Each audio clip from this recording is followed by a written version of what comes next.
Tom shivered. The station was a cavern of shadows lit by flickering fluorescent lights.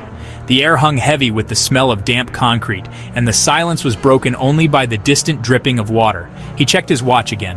11:58 p.m., the last train. He was alone, save for a lone figure huddled on a bench in the corner. An old woman, her face shrouded in a tattered shawl. She glanced up, her eyes, two dark pits in the dim light, met his. There was a strange intensity in them, a flicker of warning. Tom averted his gaze, feeling oddly uncomfortable. He shoved his hands deeper into his pockets, trying to ignore the unsettling feeling that had settled over him. The woman mumbled something, her voice a dry rasp. He couldn't make out the words, but the tone sent a shiver down his spine. He wished he hadn't come. "Don't take the last train," she croaked, her voice hoarse, barely a whisper. "It's not what it seems." Tom stopped, half turning towards her. "Excuse me?" The old woman pulled her shawl tighter, her eyes boring into him. "They don't come back from the last train," she muttered. "Not the same." Tom hesitated, a flicker of unease stirring within him. He tried to rationalize her words, dismiss them as the ramblings of an old woman, but the intensity in her eyes, the chilling conviction in her voice, sent a shiver down his spine. The screech of arriving brakes shattered the silence. The last train.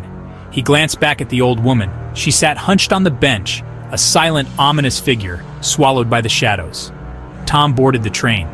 The carriage was almost empty, the air thick with an unsettling stillness. A lone girl sat by the window, her face pale, her eyes wide with fear. She couldn't have been older than 10. He sat opposite her, trying to ignore the gnawing unease in his gut. She stole a glance at him, her eyes darting nervously towards the seat beside him. "He doesn't like it when you sit there," she whispered, her voice barely audible. Tom frowned, confused. Before he could respond, the lights flickered, plunging the carriage into darkness. A cold dread gripped him. He felt a presence beside him, unseen, yet undeniably there. The air grew frigid, thick with an oppressive, unseen weight. The girl's eyes widened, reflecting the terror that clawed at his own throat. He tried to speak, but no sound came out. The train lurched violently, brakes screeching, throwing him forward.